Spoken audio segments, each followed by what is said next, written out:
Stop whining, it's already sold. That was the sentence that ripped my heart in two. 6 months after burying my husband, my son stood in my kitchen, arms crossed like he owned the place, and coolly admitted he'd sold his father's Rolex just to pay for a vacation. My name is Eleanor Carter. I'm 72, living alone in a small house in Chicago after my husband, Robert, died of a sudden heart attack. I never imagined the first betrayal after the funeral would come from my own son. I remember my hand still wet from the sink, Robert's coffee cup shaking in my grip. I stammered, "You sold your father's watch? Without asking me?" Daniel just shrugged. "It was just a watch, Mom. Get over it." Just a watch? To me, it was 43 years of marriage. It was the ticking I wound every morning so I could believe Robert was still somehow beside me. And now my own son had taken the last thing I had left. If you've ever felt betrayed by family, you know that wound doesn't heal overnight. Hit subscribe, share this story, and tell me where you're listening from, because what you're about to hear will show you this. Sometimes the most dangerous enemy is the one who shares your last name. I thought it would end with a Rolex pawned for cheap. I was wrong. When I walked into the shop, the owner looked at me, lowered his voice, and said, "It's already sold, but we found something hidden inside." And that's when the real journey began. "It's already sold."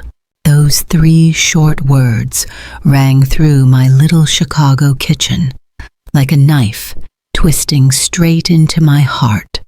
6 months after Robert's sudden death, our son, Daniel, stood in front of me with a face like stone, arms crossed as if he owned the place. I was still clutching the coffee cup Robert used every morning, my hand trembling as the tears rose. That Rolex, the only thing he ever splurged on after 3 months of overtime, had been sold off for a fancy vacation. 43 years of memories, buried in one ruthless transaction. I forced the words out, hoarse. "You sold your father's watch? Without asking me?" Daniel shrugged, eyes flat, like he was talking about tossing old shoes. "It was just a watch, Mom. Get over it." "Just a watch?" I wanted to scream. To him, it was a wad of bills. To me, it was Robert's breath. Every morning I could still hear the tiny click when he wound it, like the steady heartbeat of our marriage. That watch didn't just keep time. It kept the last thread tying me to the man who walked through life beside me. Before I could answer, Vanessa, my daughter-in-law, looked up from her phone and cut in, voice soft but barbed. "Dorothy." She always used my first name, never Mom. Clinging to material possessions isn't healthy. Frank wouldn't want you living in the past. I bit my lip to keep the retort down. Vanessa is a pro at this. Ever since the funeral, anytime there's talk of dividing things, she suddenly knows exactly what Robert would have wanted. A daughter-in-law, not even 10 years in the family, lecturing me about the man I spent 4 decades with. "Which pawn shop?" I asked quietly. Daniel checked the shiny Apple Watch on his wrist, ironically worth more than what he took in. "Golden State Pawn, Milwaukee Avenue. They gave me $800. Not bad for something that old. $800. My chest cinched tight. Robert scraped through night shifts and trimmed every grocery bill to buy that 1978 Rolex Submariner. He wore it from the day Daniel was born until the day his heart stopped, and the nurse placed it in a plastic pouch with his wedding ring and handed it to me. $800? That watch was worth at least $3,000, I blurted. Vanessa laughed, a sugar-sweet artificial sound. In what universe? It wasn't even running properly. True. It didn't run on its own anymore because I was the one who wound it each morning. I kept it alive, the way I kept Robert's presence alive in this house. But to them, memories aren't worth a dime. Worth, Daniel patted Vanessa's shoulder and headed for the door. Good luck with that. We fly out tomorrow. Vanessa's been planning this trip for months. She paused, arranged her face into faux concern. Dorothy, you really should consider therapy. This obsession with Frank's things isn't normal. The door slammed, leaving me with the cold kitchen and a heavy silence. I let out a brittle laugh. They think I'm frail, a woman who only knows how to weep in the dark. They forget I managed a bank for 40 years. I know what letting go looks like, and what a plan looks like. And I was done letting go. The next day I drove to Golden State Pawn. The shop was cramped, humming under harsh fluorescent lights that made everything look jaundiced. Metal and old paper smells braided together, as if every item there carried its own wound. The man behind the counter, tattooed forearms, tired eyes, looked up. I hadn't even spoken when he nodded. You're here about the Rolex? I blinked. How did you know? Your son warned me you might show up. Said you were having a hard time letting go. That line stuck me clean through. So to Daniel, I was just a confused old woman who couldn't move on. I steadied myself. I want to buy it back. Whatever it takes. The owner, his name tag said Danny, winced. It's already sold. Guy came in this morning, paid cash. No returns in this business. My heart dropped. The stranger now wore the emblem of 43 years of love, and I'd never see it again. All because Daniel wanted pizza money for Italy. I turned to leave, but Danny lowered his voice. But we did find something weird when we were cleaning it up for sale. He disappeared into a back room and returned with a thin brown envelope. Hidden compartment, seriously pro-work. This was inside. My hands shook as I opened it. A sheet of paper, yellowed and folded in quarters. Robert's handwriting. So familiar it made me want to cry. Just one short line.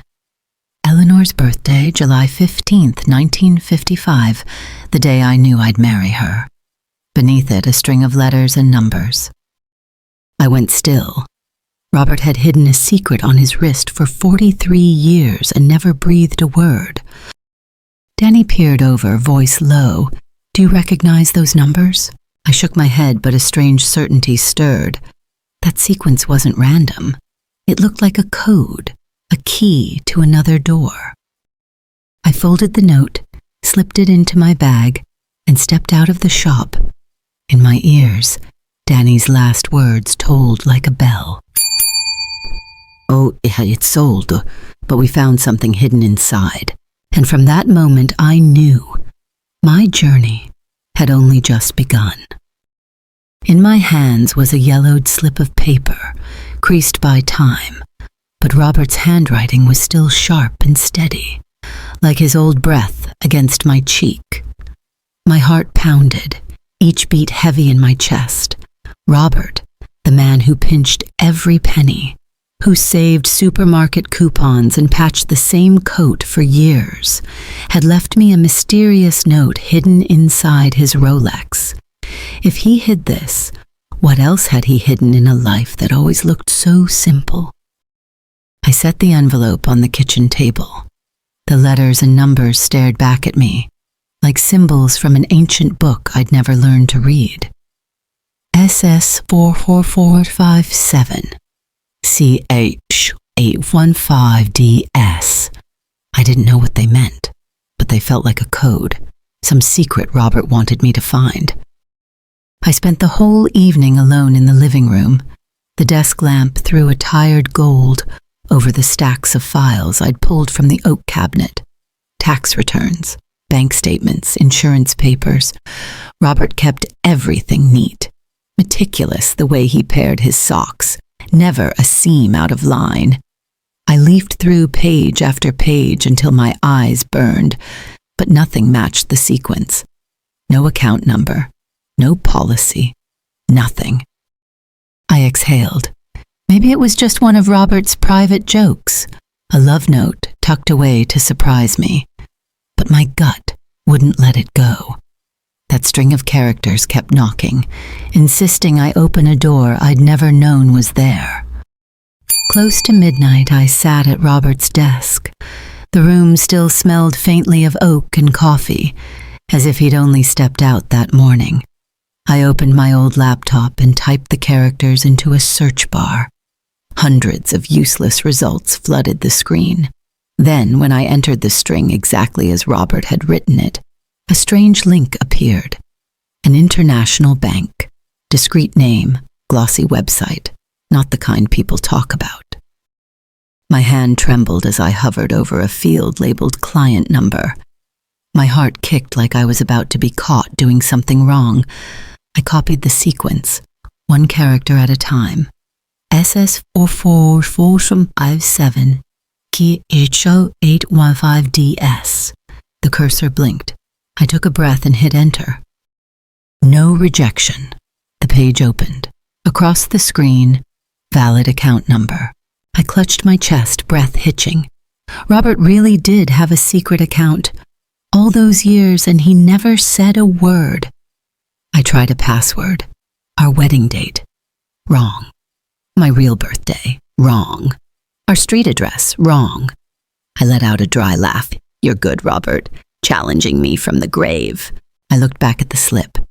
Next to the sequence he'd written, Eleanor's birthday, July 15th, 1955. The day I knew I'd marry her. My heart folded in on itself. That wasn't my actual birthday. It was the day we first met at a summer dance. The day he always said he knew. I typed 07155. The screen paused. The new text appeared. Balance 2,847 texts. I couldn't breathe. Nearly $3 million. The room tilted. For years I'd lived so frugally I clipped coupons, bought the cheapest milk even into retirement, and mended Robert's coat instead of buying a new one. And all that time he had a hidden account big enough for us to live comfortably for the rest of our lives. I felt both furious and unmoored.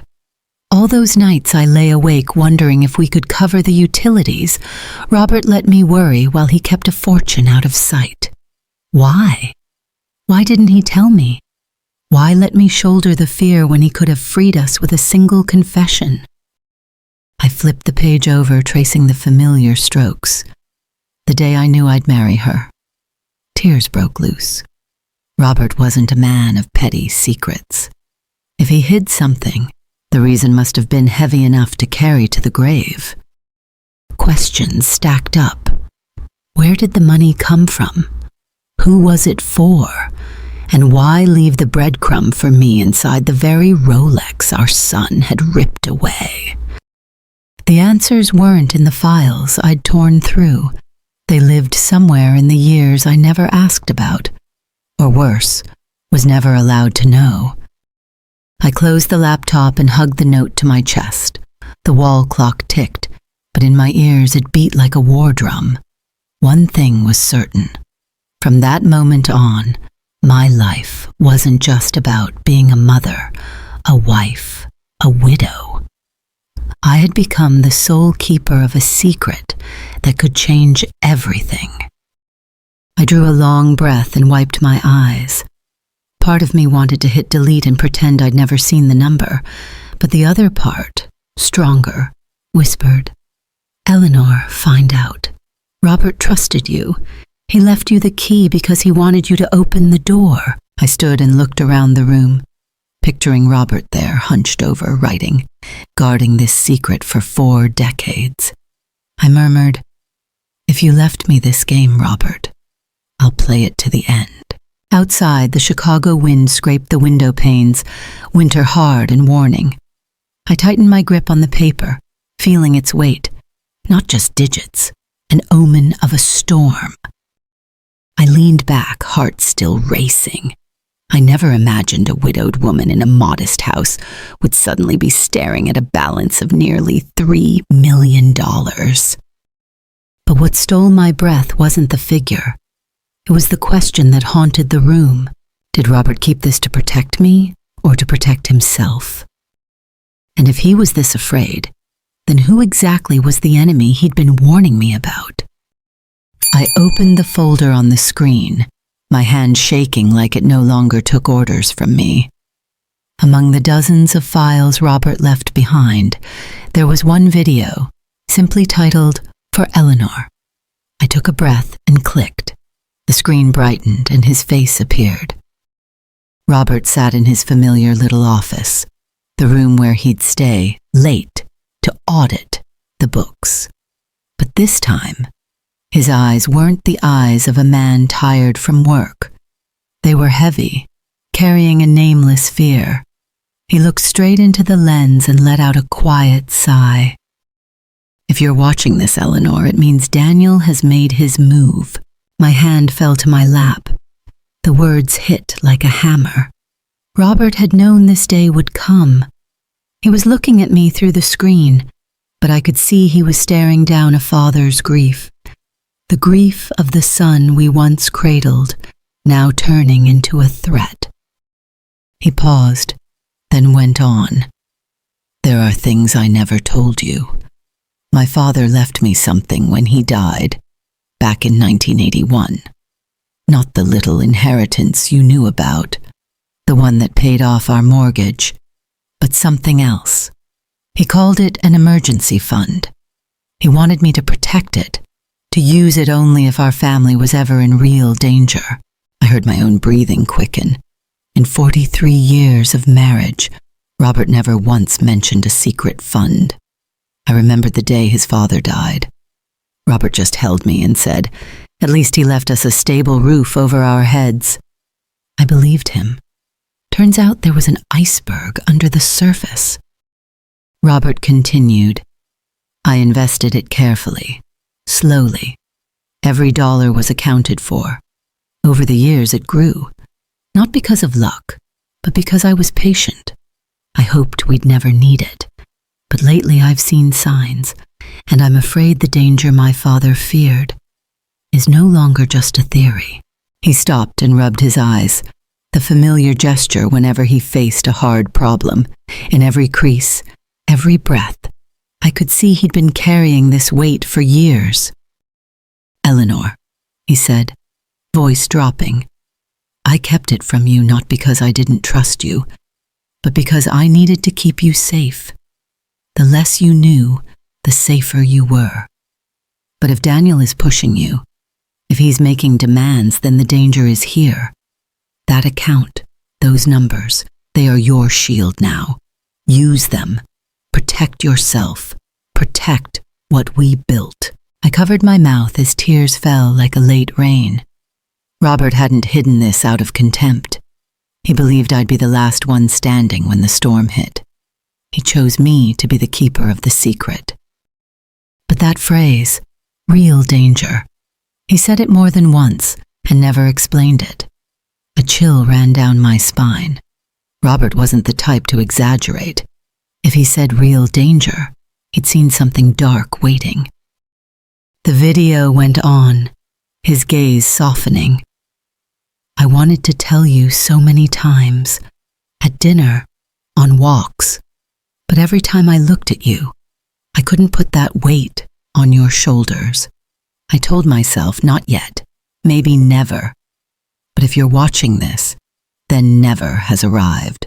I sat frozen, staring at his face as if the gap between life and death had narrowed. I wanted to touch the screen, to tell him I was ready to carry it with him. But it was too late. The video went quiet for a long beat. Then Robert exhaled, like he was accepting a truth he'd tried to refuse. "Remember, Eleanor, this isn't about money. It's about survival. My father trusted me. Now I trust you. Do not let Daniel take what was meant to protect you." The screen went black. The video ended. I sat there, the room so still I could hear the wall clock tick. My heart ached. The man I shared dinners with, argued over utility bills with, laughed at his corny jokes with, had lived 2 lives. One for me, the simple husband, the diligent accountant, an ordinary man. And one for himself, the gatekeeper of a great secret, a father who knew his son would betray him, a strategist quietly preparing for 40 years. I stood on trembling legs. In the mirror, I saw a silver-haired widow, but in her eyes, a different light, the light of someone holding a dangerous treasure. If Robert prepared this much, the game was far from over, and I, whether I wanted it or not, had become the main player. One question kept echoing. Robert spoke of real danger. Who exactly did he mean for me to face? And from that moment I knew I was about to face my own blood. I found a thick file in Robert's cabinet, clipped inside a blue folder. In the corner, report, prepared by Thomas Reed. I opened it, each cold page slicing into me like a knife. Daniel, our son, was drowning in gambling debt, nearly $200,000 gone on pointless bets. Worse, he'd taken out loans from sharks, filed sham liens, even set up a shell company called Anderson Holdings to hide the mounting debt. My hands shook as I read, equal parts fury and numbness. The boy Robert once taught to trace the letter A had turned himself into a cheat, a debtor, a liar. The investigator had logged everything. Daniel had been shopping lawyers for ways to contest the estate, even researching how to place parents in nursing homes. I sank into a chair and covered my face. Robert had known all of it. He wasn't just worried. He was certain our son would betray us. While I sat amid the stack of papers, the doorbell rang. I opened it to find Daniel and Vanessa on the porch. Daniel held a small bag. Vanessa wore a sleek coat and a pasted-on smile. "Mom, we thought we'd check on you," Daniel said, working at gentleness. Vanessa added, syrupy as imitation honey, "We were worried. Losing Dad has been so hard on you. We just want to make sure you're managing." "Managing?" I smirked. Their eyes weren't on me. They were on Robert's office door, where the files I'd just read were spread across the desk. I deliberately left the door open to see how quickly their real faces would show. "Your father kept everything so neatly," I said offhand. "Bills, taxes, even old receipts. I've been going through it all." Funny thing, I found mention of some small investment account I didn't know about. The air shifted. Daniel froze for a beat. Hunger flashed in his eyes. Vanessa flicked a look at him, held the smile, but her mouth trembled. I tossed bait into the pond, and both fish had bitten. Daniel slid into a chair by the desk, casual voice, sharp eyes. "An investment account? What kind? Stocks? Real estate?" I shrugged. "Not sure. Paperwork's confusing. Maybe I should hire an accountant to look it over." Vanessa jumped in, bright and eager. "Oh, Daniel's good with finances. He could help you. No need to waste money on strangers." I smiled thinly. "Strangers might be expensive, but at least they don't owe $200,000 to bookies." The room turned to ice. Daniel forced a laugh, but his face went pale. Vanessa's eyes flew wide. Then she covered her mouth. In Daniel's gaze, I saw panic edged with anger. "Where did you hear that?" he asked, jaw tight. "From the man your father hired to protect me," I said evenly. "Investigator Thomas Reed. He knows everything. And Robert knew too. He knew about Anderson Holdings, about the debts, about you scouting how to put me in a nursing home so you could control the assets." Vanessa shot to her feet, cheeks blazing.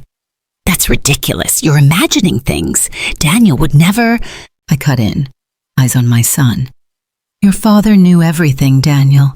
Even your plan to put me in a nursing home." Silence fell, heavy and airless.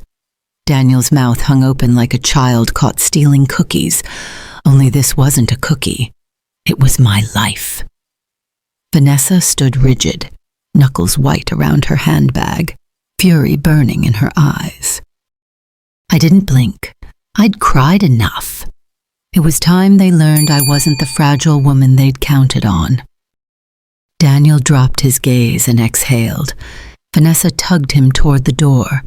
They left without another word, but I knew this was only the opening scene. I watched them go, stomach knotted, eyes like steel. They think I'm easy prey, but I know better. They've just stepped onto the chessboard Robert set, and this time I'm not leaving the game. Because if Robert predicted our son's every move, what's coming is worse than either of them imagines, and I'm ready to face it. That morning, the knock at my door was crisp, like someone who'd spent a lifetime practicing how to be irritating. When I opened it, two strangers stood on the stoop, a woman in a charcoal business dress, leather briefcase in hand, a polite smile that didn't reach her steel-cold eyes. Beside her, a younger man, neat as a pin, hugging a thick file. "Mrs. Carter," the woman began, voice so soft it felt counterfeit. "I'm Catherine Wells, and this is my associate, David Kim. We represent your son, Daniel. We're here to discuss some legal options, beneficial for everyone." I didn't invite them in, but they walked in anyway, like my living room was their stage. Catherine set the briefcase on the coffee table, opened it carefully, and drew out a pristine stack of papers. "You know," she went on, "after such a significant loss, managing finances can become overwhelming. Daniel is concerned for your safety. This is a power of attorney, purely temporary, so Daniel can help you make the right decisions." I sat across from her and studied that slick smile, no warmth in it. In my head, Robert's voice from the video replayed, "I made sure they'll inherit their own destruction." I almost laughed. They really thought I'd sign my life over to the boy who pawned his father's Rolex for a vacation? I flipped a few pages, pretending to weigh them. "Temporary, you say? And who decides when temporary ends?" David chimed in, recital smooth. "That would be entirely up to you, of course. This is just a safeguard, so you're not overburdened." I set the stack down and braced an arm on the chair. "You truly think I can't manage my own finances? I managed a bank for 40 years. I know how to balance a ledger, and I know what a dagger looks like under a silk napkin." Catherine's smile hairline cracked. "Mrs. Carter, we only want what's best for you. But if you don't sign, Daniel may have to petition the court for an evaluation of your mental state and capacity. We'd like to avoid that." Sugar-coated, still a threat. I pressed my lips together. They thought I'd scare easy. The second they left, I called Thomas Reed. He picked up at once, voice low and steady. "I'm guessing you had uninvited company. I need you to bring everything. All the evidence Robert had you gather." An hour later, Thomas came in carrying a heavy document box.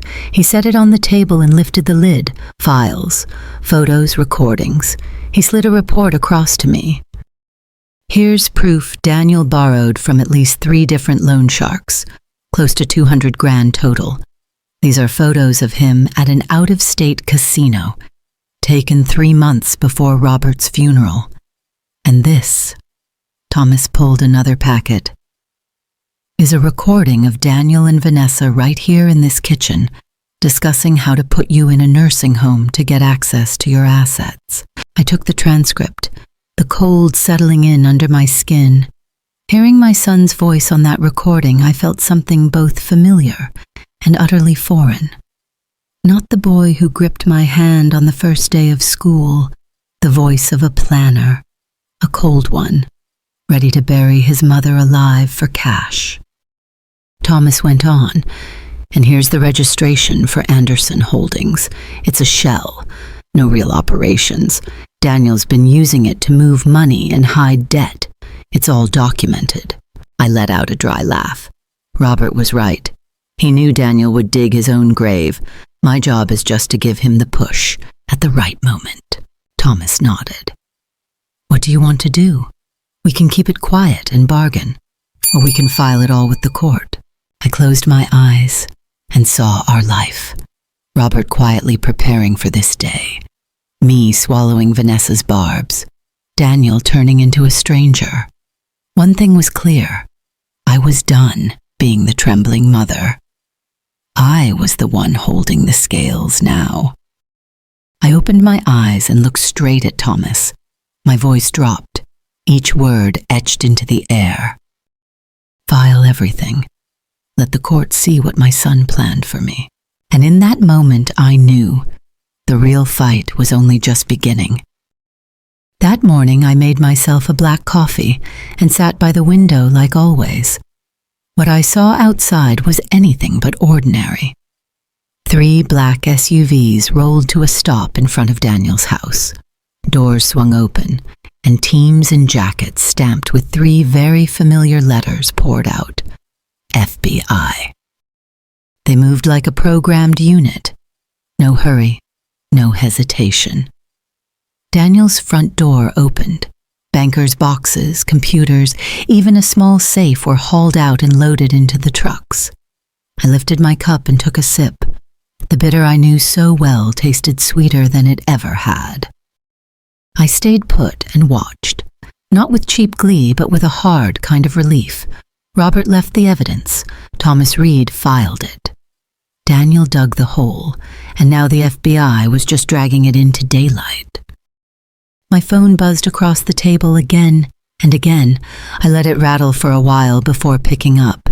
Daniel's voice came through the speaker, shattered by panic. Mom, please, you have to help me. They're taking everything. They're saying fraud, money laundering. I don't even know what's going on. I let out a dry laugh. You don't know? Daniel, you built this yourself. Every lie, every debt, every scheme. You destroyed yourself. I just wrote it down. Silence. A beat. Then Daniel started to cry, the choked sound of a child being punished. But I wasn't the soft mother who rushed to hold him anymore. I was the woman he'd treated like an obstacle. Before I could hang up, another voice cut in, razor cold. Vanessa. You vindictive old woman. You think you've won? You've ruined our lives. I raised an eyebrow and took another sip. Ruined? No, dear. You did that when you spread rumors about my memory. When you whispered to the neighbors that I was losing my mind, I merely reminded the world who you really are. Vanessa hissed, a fury that crackled through the speaker. I let her finish, then ended the call. The phone went quiet. Outside, another box of files was carried to the curb. I stood and stepped onto the porch. Neighbors clustered along the street, whispering. A few eyes landed on me, surprise mixed with respect. I answered with a small nod, just enough to say I knew exactly what was happening. For years, Vanessa had planted the story that I was slipping, forgetful, confused. Now they could see who was truly unhinged. By noon, the last SUVs pulled away, and the block fell silent again. I sat alone in the living room, fingers resting on a cup gone cold. What I felt wasn't joy. It was a strange, hollow space. I had lost my son, and with him, the last fragile belief that blood won't betray. Before that emptiness could swallow me, there came a knock, not furtive, not pounding. 3 firm, even taps, a summons. I went to the door and opened it. A man I didn't know stood there, around 60, dark coat, straight-backed, eyes clear enough to see through a person. In his hand, a blue velvet box so familiar my heart lurched. Mrs. Carter, he said, voice low and granite steady. I believe I have something of Robert's that belongs to you. I stared at the box, time rewinding in my chest. A cold premonition slid down my spine. If the FBI was the end of Daniel's chapter, this, I knew, was the beginning of a secret far deeper. The man on my porch introduced himself as Richard Hale. He had the look of someone weathered by 100 storms and still clear-eyed. He took a seat in my living room and set a blue velvet box on the table. When the lid clicked open, my heart lurched. Robert's Rolex. The watch Daniel had sold off for a vacation lay there gleaming as if it had never left Robert's wrist. I reached out and touched it. The cold of the metal ran into my skin, carrying both pain and a strange relief. Richard watched me, his voice even and firm.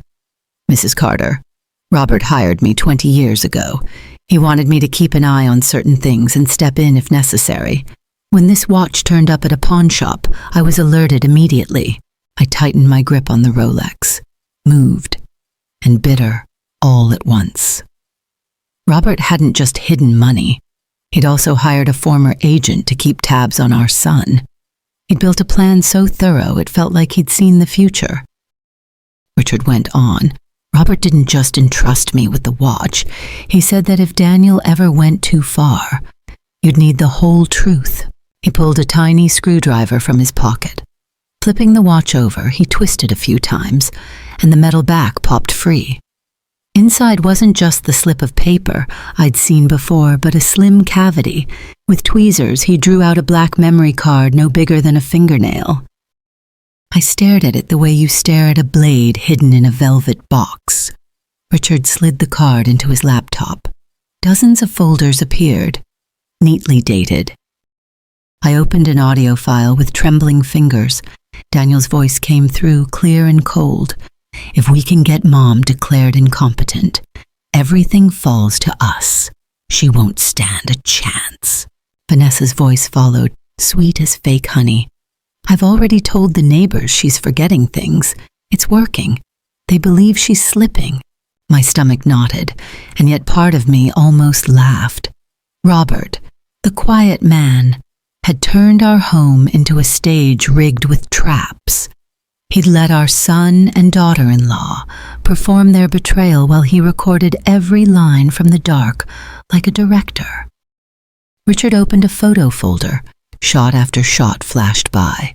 Daniel meeting with loan sharks, shaking hands with slick attorneys, standing in front of the Anderson Holdings sign, the shell company I'd seen in Thomas Reed's report. "It's all here," Richard said. "Robert wanted to be sure that if Daniel turned on you, he'd bury himself with undeniable proof." I sat frozen, eyes locked on the screen. Robert was not just the frugal husband I thought I knew. He was a strategist, a father forced to accept the harsh truth. His own son might become his worst enemy. From his case, Richard drew a thick envelope and handed it to me. "Robert left you this. He called it the final clause." I opened it.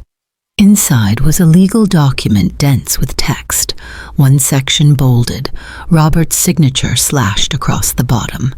I read each word, my heart growing heavier. "If Daniel Carter attempts to challenge or nullify the lawful inheritance of Eleanor Carter, all assets and economic interests under his name shall be immediately transferred to the Chicago Children's Fund. Simultaneously, all debts, including gambling markers, shark loans, and mortgage liens, shall be recorded under the name of Daniel Carter." I looked up at Richard. He dipped his head. Robert figured out a way to turn Daniel's greed into the noose around his neck. A perfect trap. If he tries to take, he loses everything. Not just his money, he inherits all the debt. I cradled the Rolex, tears falling as a bitter smile tugged at my mouth. Robert, the man I'd thought only counted pennies, had built a labyrinth to protect me. He'd turned Daniel's greed into the very thing that would destroy him. In my head, I heard Robert's voice. "I made sure they'll inherit their own destruction." I knew Daniel had no idea this clause existed. He still believed he had a shot, that all he had to do was shove me aside to climb on top. He never imagined every step he took was inside the board Robert had already laid. I closed the document, my voice dropping into a vow whispered to the dark. Daniel, you have no idea who you're up against. And as I looked down at the Rolex in my hand, I understood. The fight wasn't over. It was just entering its fiercest round. Because if Daniel ever discovered this final clause, his fury would be unlike anything I'd ever seen. The courtroom was packed that day. Reporters jostled for space. Shutters flashed nonstop. I sat in the back row in a simple gray coat, face composed. At the defense table were my son, Daniel, and Vanessa, the woman who'd held his hand the whole way down. Daniel's face was gaunt, his eyes bloodshot from sleepless nights. Vanessa still tried to keep up her glossy veneer, but lipstick can't hide the tremor in a voice. The judge read the verdict, his tone ringing out like a morning bell. Daniel was found guilty of financial fraud and conspiracy to defraud. Federal time. Vanessa took a lesser plea and got prison too, though for fewer years. Their assets were seized. The shell company Anderson Holdings was dissolved, and the mountain of debt was formally placed under Daniel's name. Everything Robert had prepared, every last clause, did exactly what it was meant to do. I sat there without tears, without gloating. What I felt was a strange mix, loss and relief. The son I gave birth to had chosen his own ruin, and I, an old widow, walked out of the storm under the protection of a husband already gone. A few months later, I stood in front of a major hospital downtown. On the gleaming facade, a new brass plaque caught the sun. Robert Carter Memorial Wing. I'd used part of what Robert left to expand the pediatric unit, just as he'd once whispered in the kitchen after long days at work. Someday, I want my money to help kids get well. That day had arrived. At the dedication, the hospital director gripped my hands and thanked me over and over. I only looked up at the plaque and murmured, "Robert, you won. Not with power or money, but with love and preparation." That evening, while I was putting away a few keepsake boxes, a soft knock sounded at the door. I opened it to find my granddaughter, Emily. She looked thinner, uncertain, as if she'd just walked out of a long nightmare. "Grandma," she said, voice trembling, "I'm sorry. Dad and Vanessa, they cut me off from you. They told me you didn't want to see me anymore, and I believed them." I looked at her face, the eyes Robert used to have, and opened my arms. "I never stopped wanting to see you, Emily. Not for a single day." She broke down in my arms, spilling years of lies. We sat at the kitchen table while she told me how they'd kept her from me. The false stories Vanessa had planted, that I was senile, that I forgot everything, that I didn't want family around. I listened, hurting and somehow lighter, because at least the truth had found its way home. Emily talked about her new job at an elementary school, her fiancé, a young doctor, and the shame of seeing her father arrested. She apologized, not for his sins, but for her long silence. I took her hand and smiled. "You have nothing to apologize for.